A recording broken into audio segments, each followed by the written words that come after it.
Welcome back to the Mike Kellar Show, presented by United Bank. Proud to be united with the Pioneers. I'm your host, Sports Information Director Jagger. Furr. Coach, thanks for being here today. Thank you for having me. All right, Coach, just your initial reaction to Saturday's 45-17 defeat to Emory Henry. Yeah, I mean, we got beat by, a very good football team. I thought a year ago going down there, they were a much bigger, more physically imposing football team than we were. This year here, I thought that, the scoreboard doesn't really show it, but I think from a physicality standpoint, execution standpoint, I thought we closed that gap a little bit on them, which makes me proud of the work that we did over the winter with recruiting and how hard our guys lifted and how the summer went. But at the end of the day, it's a zero-sum game. You either win or you lose, and we didn't get it done that week, and that's that falls on my shoulders, my responsibility. And after the game, you kind of, as a coach, after all these years, you just say, well, we're back to the drawing board and learn from what happened this past weekend, hope to move on to the next game.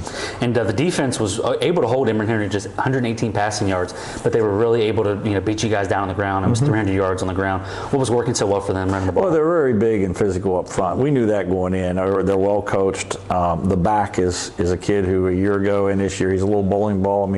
If you watch the tape as intently and as many times as we have, there's several times we called blitzes and hit him a yard deep, and he can make hay. And they do a really good job with their RPO game. So a lot of times that takes a couple, two or three, secondary defenders out of the run fit, and they were able to make some some big runs that way. And then offensively, you guys were able to move the ball with some costly turnovers. The touchdown that got negated. What do you think of the offensive performance overall? Exactly what you're saying.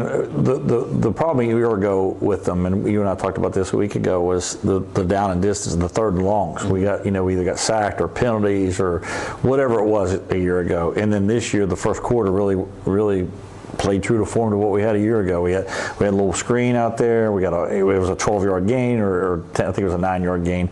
We got a holding penalty. Now instead of 2nd and 2, it's 1st and 20, Yep. And then you get behind the chains that way for the first 2 drives. I think first 3 drives of the game, that was really the story of it. And then once we got to be in normal down and distances, then your play action game, that's what led to the touchdowns over the top. Getting the run game established a little bit more. Like I told the team when we came off there, we scored the 2 straight drives, I said, fellas, when you're able to run it, then you're able to have play action. If you can't run the ball to play action, they're not playing it hard, So it was really just a matter of us getting settled in there. And Emory Henry's really good defensive scheme.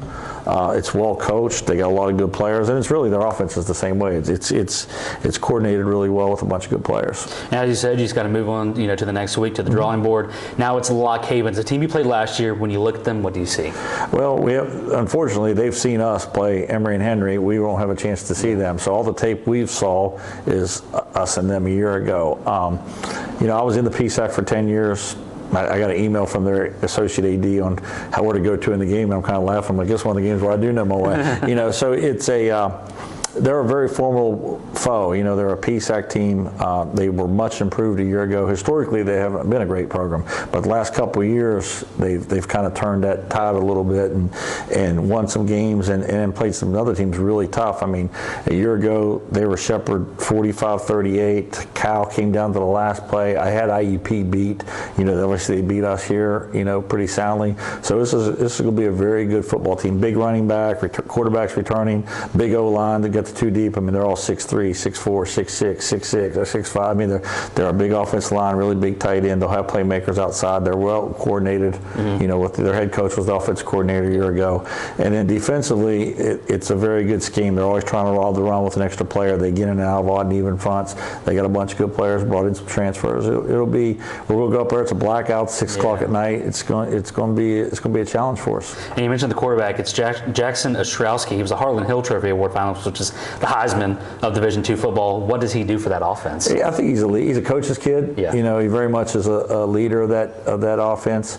A year ago against us, he made some plays with his feet, a couple called quarterback draws, also a couple off schedule plays where he ran. And anytime you could throw the ball and run a little bit, and you're a coach's kid, you're making good decisions. He's just the leader of that group.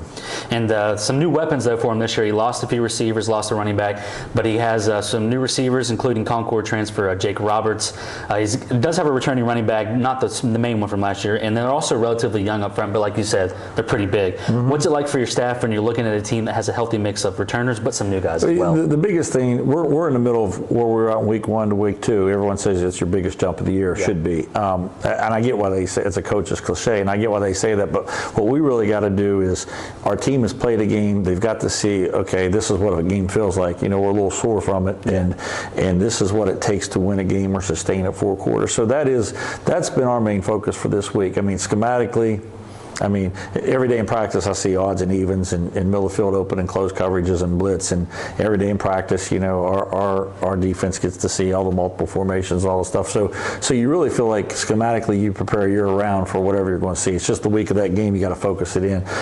This game's going to be about intensity, physicality, tackling, handling emotions. That's what our emphasis has got to be. And you mentioned the transfers. It's mostly on the defensive side of the ball. They do have a returner, Rocco Doherty. He had 70 tackles last year, and they got some experienced defensive backs. Held you to I think 9 points last year. Yeah. What they do so well against you last year that really caused fits? Well, they stopped the run and got forced us into obvious pass situations where they will pin their ears back and rush us a little bit, and then they stayed too high. Basically they dropped a lot of people into coverage and were able to beat us with their front. There's times, down distance wise where they like to blitz and bring some heat. That didn't affect us a little bit last year, but what really affected us was their 4-man rush and them dropping into coverage. So, we got to execute better. I thought the first 2 games last year we really shot ourselves in the foot, and if we don't do that, then we got a chance against anybody. And like you said, it's a blackout. It's a 6 p.m. start on Saturday night. It's the first game of the season for them. The energy will be high. How do you make sure your guys stay composed in an environment like that? The biggest thing, and this week really helped us with that, was I always tell them the same thing I used to tell my kids growing up. You either control your emotions or your emotions are going to control you. Football is an emotional game. You've got to play with passion. You've got to have a lot of emotion. But by the same token, you got to be able to keep your head. And that's something we preach here all the time.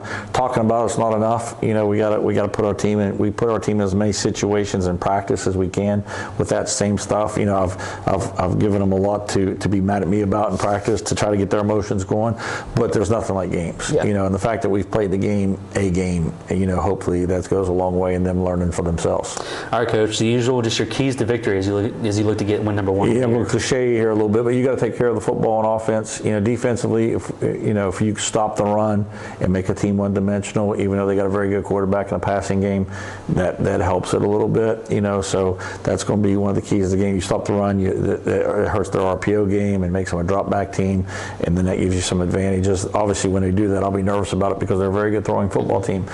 They got a very good. Their head coach is a very good OC in the fact that he knows when to call the screens and the quarterback draws, and his openers will be great. Every game I've ever seen him play, they've been great. In their opening drives with knowing what to do. We got to be able to handle the emotions of the game, and then just take care of the football. All right, Coach. Thanks for being here today. Thank you. All right, that is the Mike Kellar Show presented by United Bank. Thank you guys for watching.